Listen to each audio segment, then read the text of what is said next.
So I look at a group that to me deserves somewhere between like a low B, high C. Okay. And I love this. That was like me in I love school. this. Is that you? Low B, high C? But I'm I want identifying to, with this category That's already. me, that's me now, Anne. I struggle with this group a lot, and I'll tell you why. I think they were hit very, very hard. Okay. When you think about like the pull forward of demand, when you think about the challenging economic environment and purchases that you can push off, right? Mhm. I don't need to buy certain things immediately, and home improvement, consumer electronics really fit within that category. So it's something I can push off. It's absolutely not a necessity.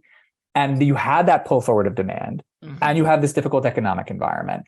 And so I think there's two ways of looking at this. One is kind of how dare you not do as well as we wanted you to do. The other one is this is actually pretty solid performance, all things considered. That doesn't mean it deserves an A, because that diminishes from the peaks that they hit at other periods. Right. But I think what you're seeing is really smart retailers that took a hit during a really difficult period, but are already seeing that kind of start to recover. So when we look at Home Depot seeing week over week growth, and week over week is not normally a metric we care about. This is showing year over year. Right. But when we see for like Home Depot, almost flat between June and May, that's really powerful because March, April, and May are their strongest months. Right. So there are things that we're seeing from these retailers, Home Depot, Lowe's, Best Buy. There's others across the home furnishing space that would also fit within this category from a recovery perspective that I think is very, very impressive.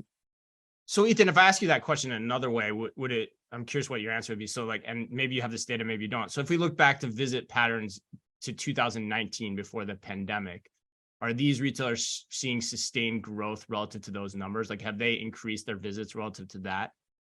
In some cases, no. Like in some cases, they saw drops compared to even that pre-period in the last few months. But that is starting to really shrink, and we're seeing a much stronger situation for them now. And I think that goes extra because this isn't, especially when we think of home improvement, this isn't their strongest period. So that normal seasonality caps where you do see kind of visits peaking. But for my normal strength period to come when we were feeling the strain of the economic situation most is really challenging. I think it's going to be a very interesting sector to watch if the recovery continues both year over year and compared to their peak period throughout the back to school season.